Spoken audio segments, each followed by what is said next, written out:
Estamos iniciando mais uma edição do TV Atende. Nosso convidado de hoje é o médico otorrinolaringologista, Dr. José Antônio Lobo. Dr. José Antônio Lobo, seja bem-vindo ao TV Atende. Muito obrigado pelo convite. Espero ser o mais claro possível em relação a isso, fazendo as coisas de uma maneira bem clara. A gente está numa época do ano complicada, o tempo está incerto e muitas vezes você liga a televisão, previsão do tempo, baixa umidade do ar. Muitas vezes as pessoas dizem, nossa, mas tem que tomar atenção com o quê? O que significa isso, baixa umidade do ar? O ar, para que se possa ser aquecido e umidificado, para que se evite problemas, nós temos que ter uma umidade do ar acima de 60%. Nessa região, nesse período de tempo nosso, por falta de chuva, a umidade do ar caiu para em torno de uns 18%. Isso atrapalha a movimentação dos cílios nasais, do muco nasal, faz parar mais esses mucos. Então isso propicia mais a proliferação de vírus e bactérias, principalmente nesse período de clima seco e frio. Como conviver com isso? A convivência é mais difícil, mas é importante que se faça bastante hidratação, então é preciso que se tome bastante líquido, que na verdade a gente acaba esquecendo por conta do período de ser mais frio. Então a gente diminui a ingestão de líquido, mas é importante hidratar as mucosas, soro fisiológico, solução fisiológica nasal para hidratação e umidificação das narinas. Nessa época do ano, a principal queixa é rinite, sinusite, até a gente brinca que é os ites da vida que aparecem. O que significa tudo isso no organismo da pessoa? Na verdade é o seguinte, o ar precisa estar úmido para que ele possa ser aquecido, entrar pelo nariz e passar pelas vias respiratórias. À medida que essa temperatura baixa, associada à baixa de umidade, há a proliferação de vírus e bactérias. Então há um inchaço da mucosa respiratória, tanto nasal, que vem de cima até a parte de laringe e traqueia, quanto a parte pulmonar. Isso facilita a parada de secreções e com a facilidade de parada de secreções aumenta a exposição ao vírus e à bactéria. Então a obstrução nasal, por conta dessa mudança de temperatura, porque o ar tem que ser, para ser aquecido, é preciso e necessário, eu vou mostrar aqui, que o músculo do nariz ele seja aumentado de tamanho, porque existe sangue lá dentro. E com isso, como não tem umidade e ele tem um congestionamento maior, a parada de secreções e o favorecimento dessas infecções. Nessa época, aparecer o sangue é normal? É normal pelo seguinte, a baixa de umidade resseca e parte a mucosa nasal. Então a entrada do nariz, que chama-se vestíbulo nasal, ela se parte, os vasos ficam superficiais porque ele precisa ser mais aquecido, o ar precisa ser mais aquecido. Então a entrada de ar mais o aquecimento abrupto desse ar rompe a mucosa e o sangue aparece por conta de partir essa mucosa. Isso chama-se vestibulite nasal. Tosses, resfriados, aquela pessoa, a pessoa que já está fanha, isso tudo é uma complicação que pode chegar a uma sinusite?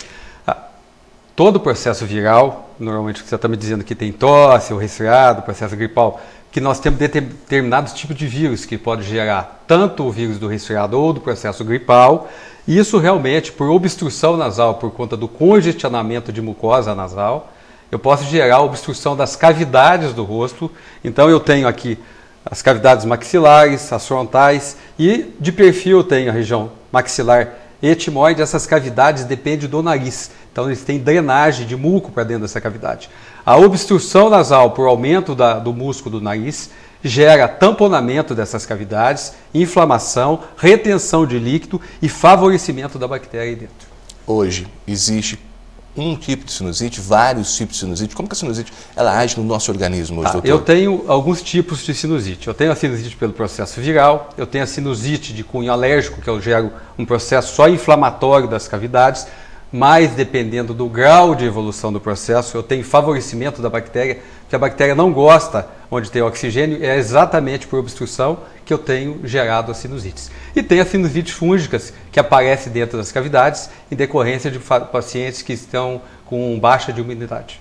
Como que faz o tratamento de tudo isso? É um tratamento preventivo? É um tratamento nessa época do ano mesmo? O tratamento preventivo primeiro, descongestionar vias respiratórias. Se eu tiver com gripe ou resfriado, eu tenho que fazer com que o ar passe pelo nariz. Então é descongestionante nasal em uso por tempo limitado até no máximo de 5 dias, solução fisiológica nasal e os tratamentos sintomáticos do vírus, que são os descongestionantes orais, para que isso possa ser resolvido.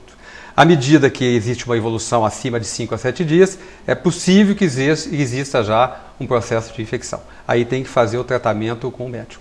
No caso, o aparecimento de criança, adulto e idoso não tem idade?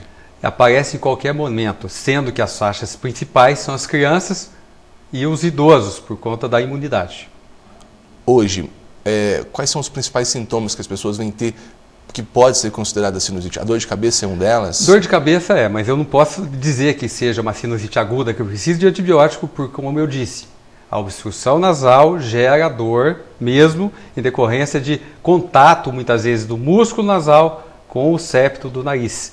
Mas eu tenho também o bloqueio das cavidades do rosto, gerando pressão. E eu tenho as infecções. Então, o descongestionamento nasal facilita essa entrada de ar e a liberação dessas secreções. E muitas vezes, se eu tiver um fator alérgico, eu tenho que associar antialérgico, tenho que usar descongestionante nasal, tenho que usar antibióticos orais, dependendo do tipo do problema que estiver ocorrendo no momento. Cada caso é um tratamento diferenciado? Cada caso é um caso diferenciado, porque eu tenho crianças ou adultos com fatores alérgicos que eu também tenho que corrigir esse fator alérgico para que as coisas andam bem. Agora, na maioria dos casos, descongestionante oral, nasal e muitas vezes antibiótico. Hoje, em consultórios, no dia a dia de atendimento, é a principal causa de procura hoje, esses problemas respiratórios nesse período do ano? A maioria dos fatores das pessoas que me procuram hoje, nesse período de inverno, estão relacionados às doenças respiratórias superiores. Existe alguma pessoa que já tem uma predisposição de ter esses problemas?